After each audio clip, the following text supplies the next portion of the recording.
working towards a hunger-free America. And we want to do that not only through feeding people, but also nourishing people, improving their diet quality, and empowering communities. And so that could mean improving their financial security, making sure that people have access to other services around housing and mental health, not just where the next meal is going to come from.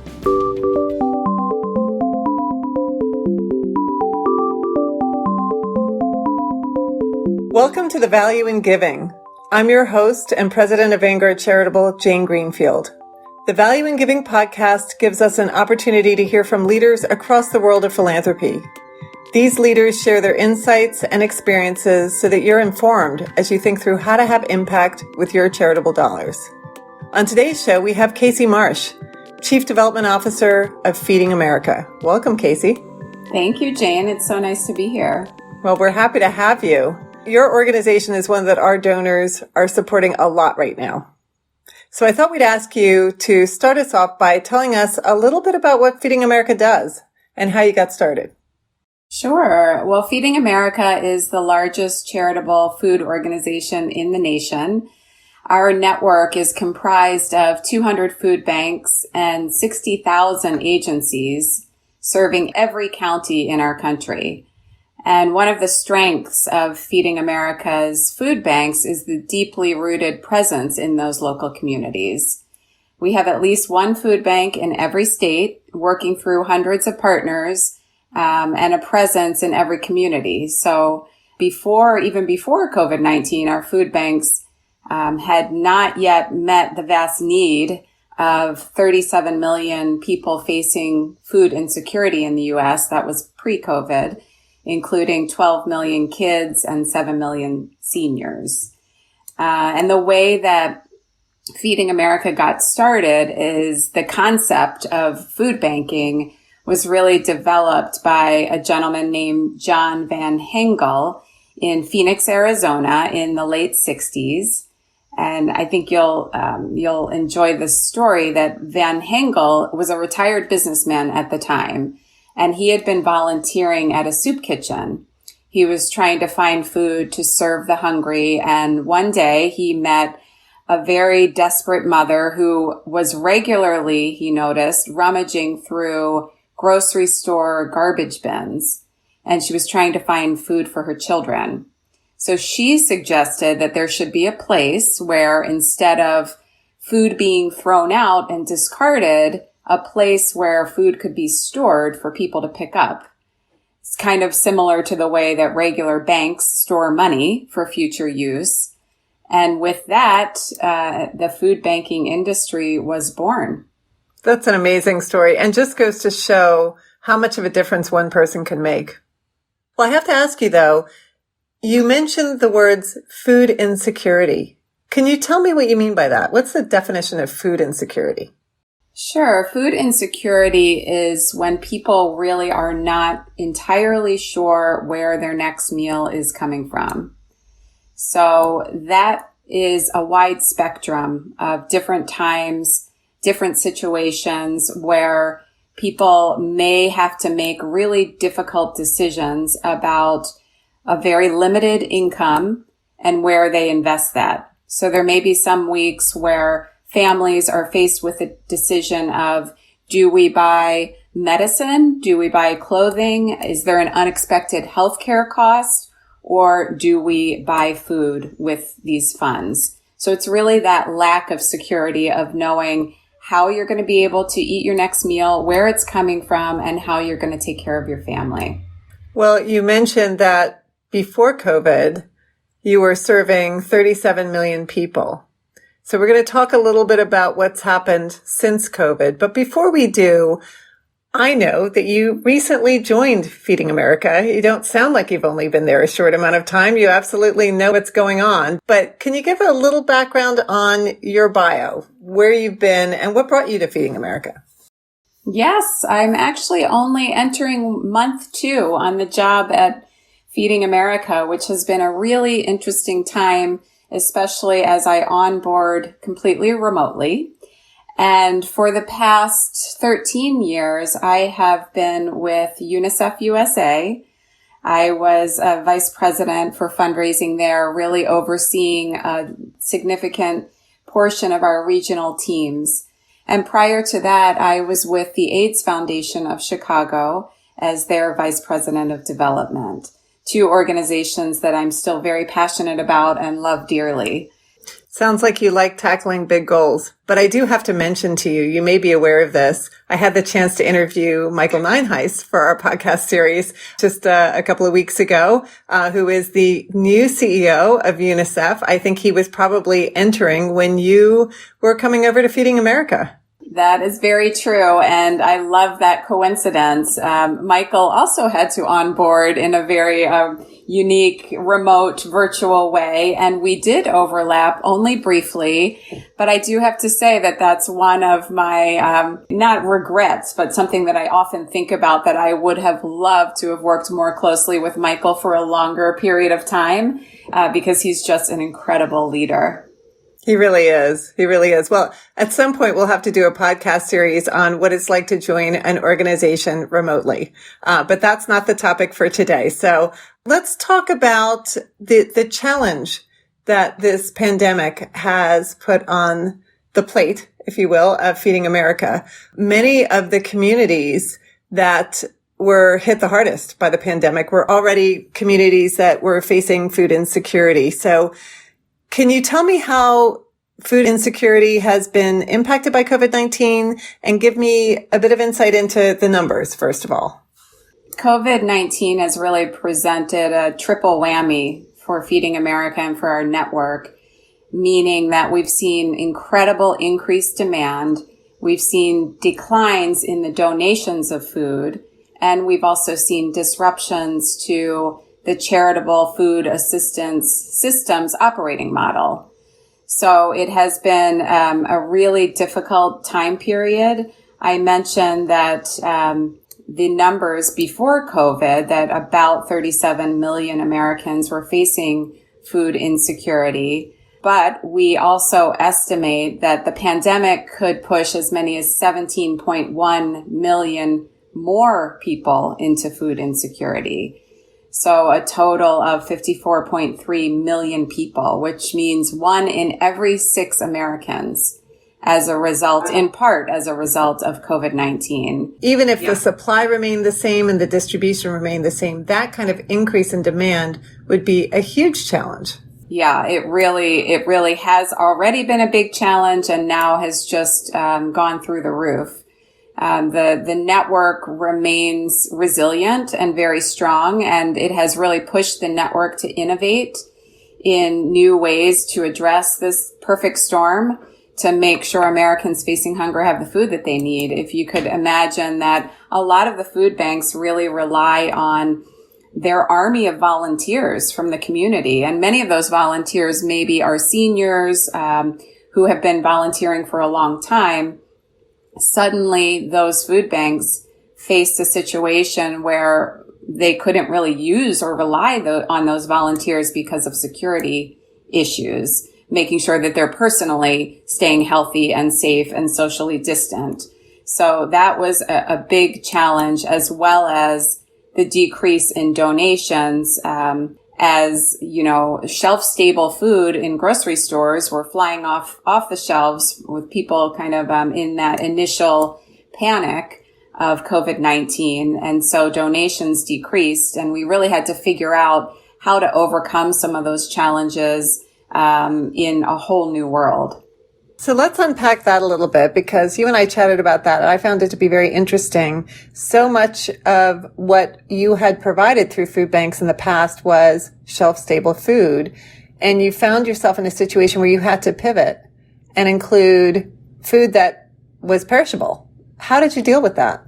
Yeah, and that's something that Feeding America has always done, but it did present an interesting situation that even when you're looking at dairy farmers, for example, and there's been a lot of media about this, dairy farmers suddenly were without a market in the restaurant or the airline industries and had an overabundance of product that in some cases they needed to just dump. Well, we had to really make sure that we were connecting those dairy farmers and other types of farmers to food banks in their local communities. And that's not always as easy as it sounds. If you think about the distribution chain, just ensuring that food banks have enough room for refrigerated supplies. So even if we are, as we were connecting farmers to donate their product to local food banks, not all of them had the space to keep the product and store the product in order to be able to get it out to the community. A lot of the way that we were distributing food had to change as well. So mobile pantries were popping up in a lot greater numbers as people were driving through to pick up their supplies and their food assistance instead of visiting a local pantry. And we had to figure out how to do that safely and make sure that we had the correct protective gear for staff and in some cases for some volunteers that were helping. So there were a lot of implications to all of this that really needed to be considered. And I think for me, one of the most striking things is that a lot of the people who are visiting food banks right now because of COVID are first-time visitors. So they have never been in the situation where they've relied on or had to turn to the Charitable Food Assistance Network. A great deal. And in some cases, former volunteers of food banks had to turn to visiting food banks as first-time clients. So I think that it's been a whole new demographic, face of hunger in looking at who is turning to food banks to really make sure that they're getting the assistance that they need.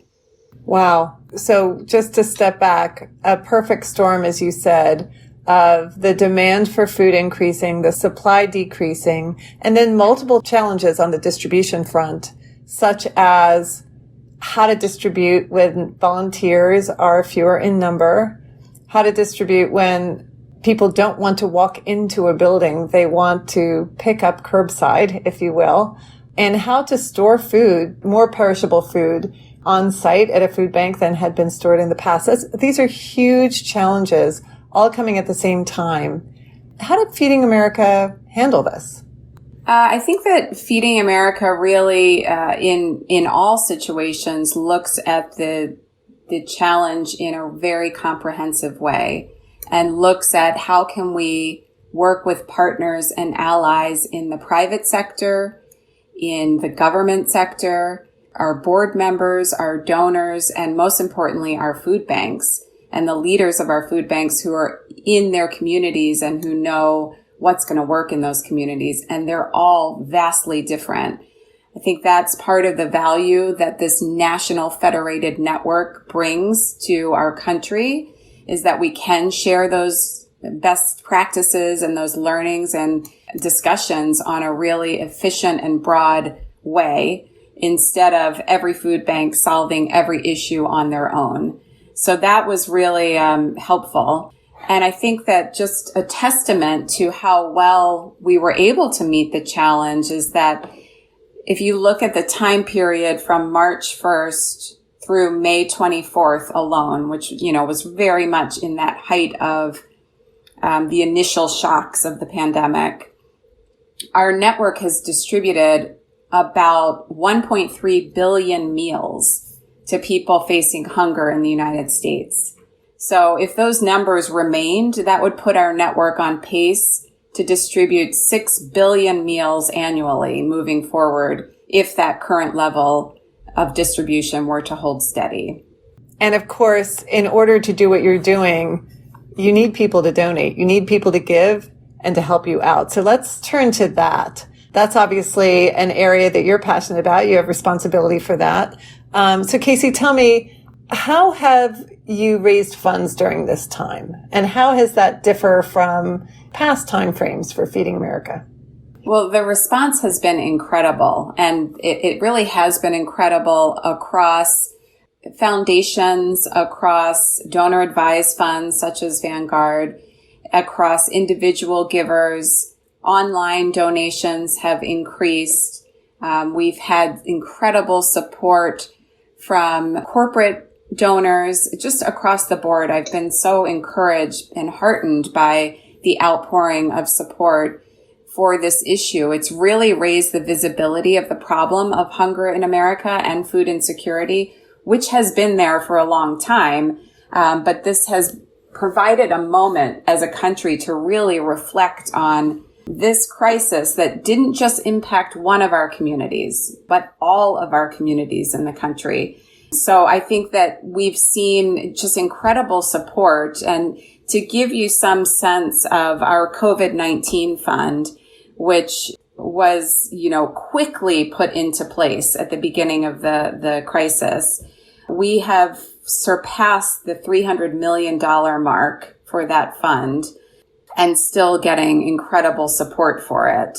Our overall budget, revenue budget for this fiscal year that we're currently in, we had budgeted approximately $170 million pre-COVID, without that on the radar at all. And we were able to meet and exceed that goal in addition to more than $300 million in the COVID-19 relief fund. All of those dollars, none of them were, no administrative or fundraising expenses were retained by Feeding America.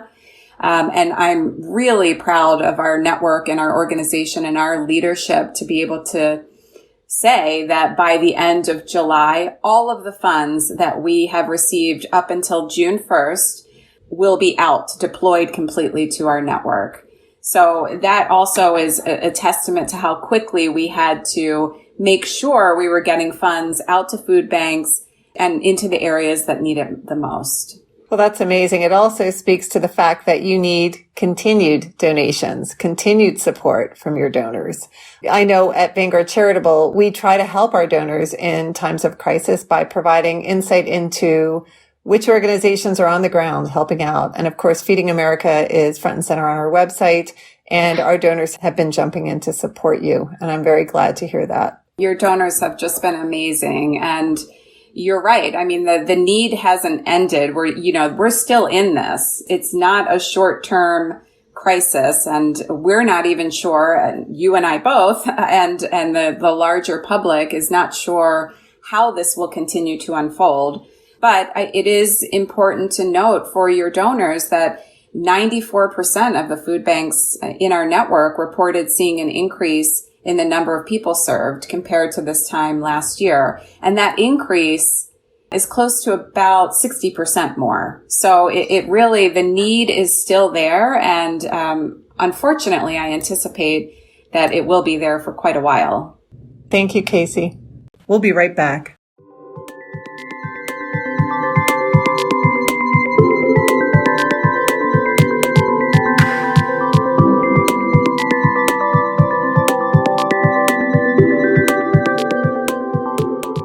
Let's talk about what you plan to do going forward. You have done an amazing job jumping in and addressing a very tough situation and tough to put your team into action to address it. You did have a bit of a perfect storm.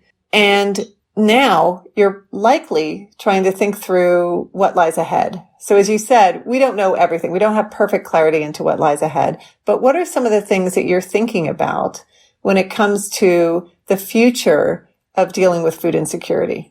Yes, we have had a lot of discussions across our organization and across our network about lessons learned already from COVID-19 and what remains the same, to be honest. And one thing that really bubbles to the top as we're looking at how do we refine our priorities as we move forward in the next 5 to 10 years is equity, diversity, and inclusion.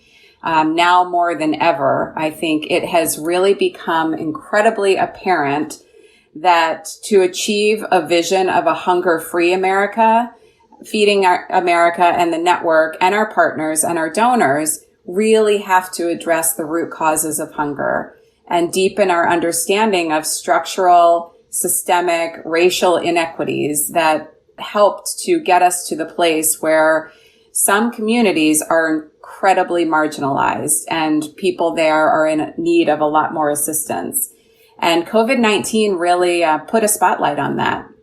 I think communities, it's been really, really apparent with stories and data that continue to highlight the disproportionate impact on a number of populations, including people of color, people who are underinsured or uninsured completely, people who are incarcerated, essential workers, volunteers, undocumented individuals, people living with mental illness, and I could go on, as you can tell.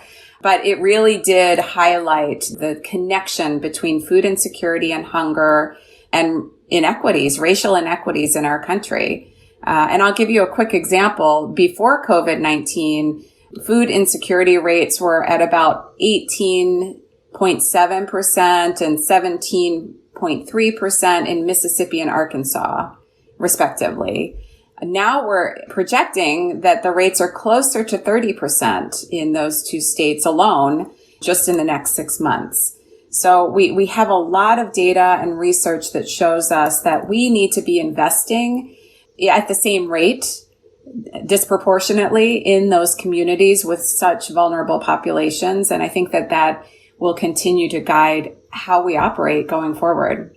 And you've mentioned to me, Casey, that not only do you work on programs to address food insecurity, but you also work on policies. You also have an office in Washington, D.C., where you try to partner with governmental agencies to find out how to ensure that people have access to government programs and support.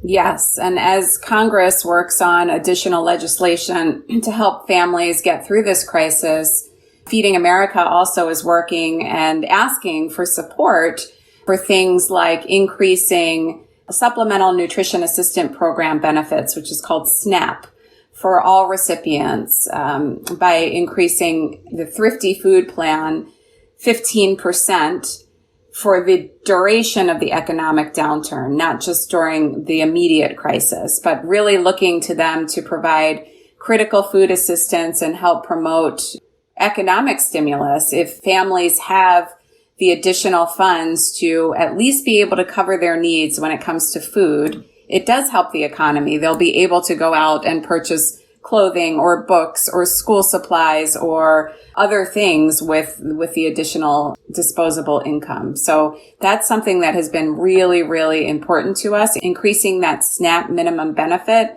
to help individuals impacted by COVID-19, especially seniors, for the duration of the economic downturn. And we're not quite sure yet how long that will be.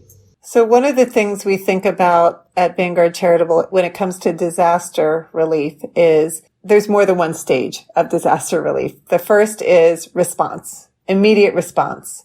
And you see people pouring in to see what they can do with their time and their money. And that's fabulous. But most disasters also have a period that we call recovery.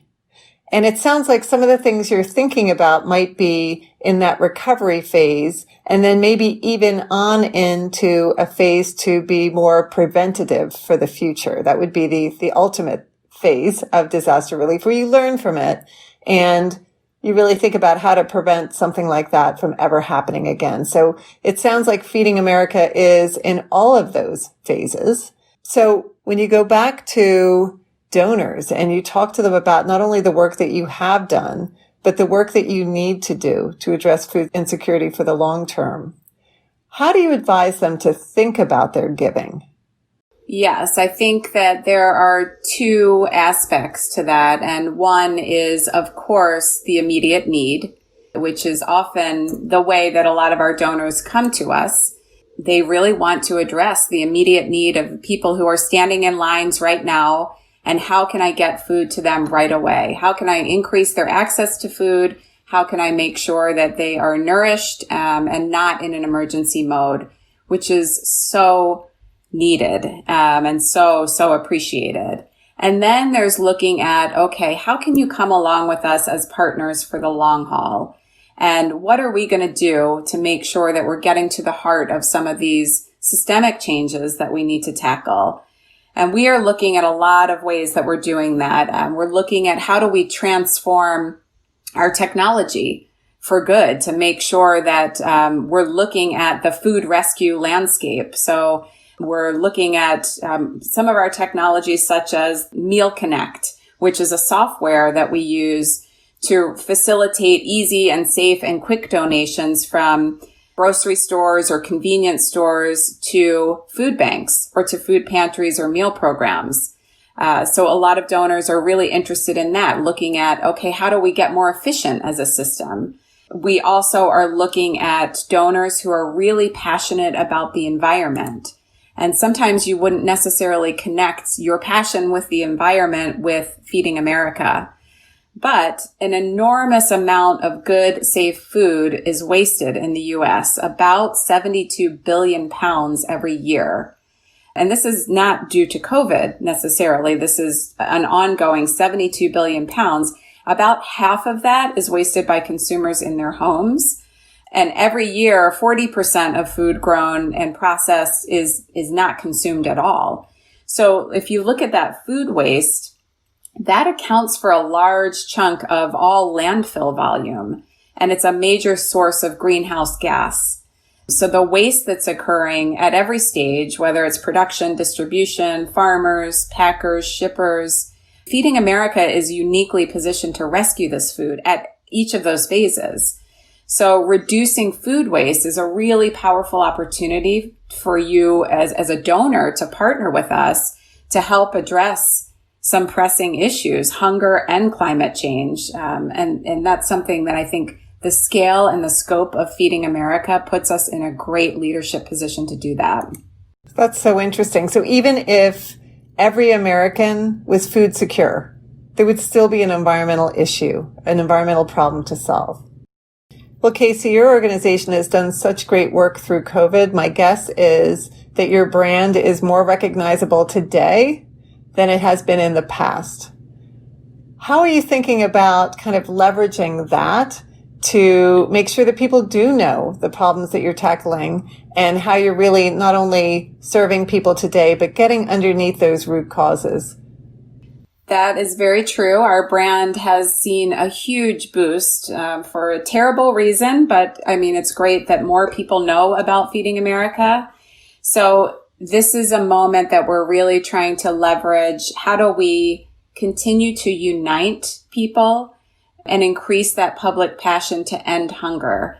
How are we going to ask people to do the follow-up, the next step, to take action and really continue to build the movement that has already started in part due to this emergency? So we're working towards a hunger-free America.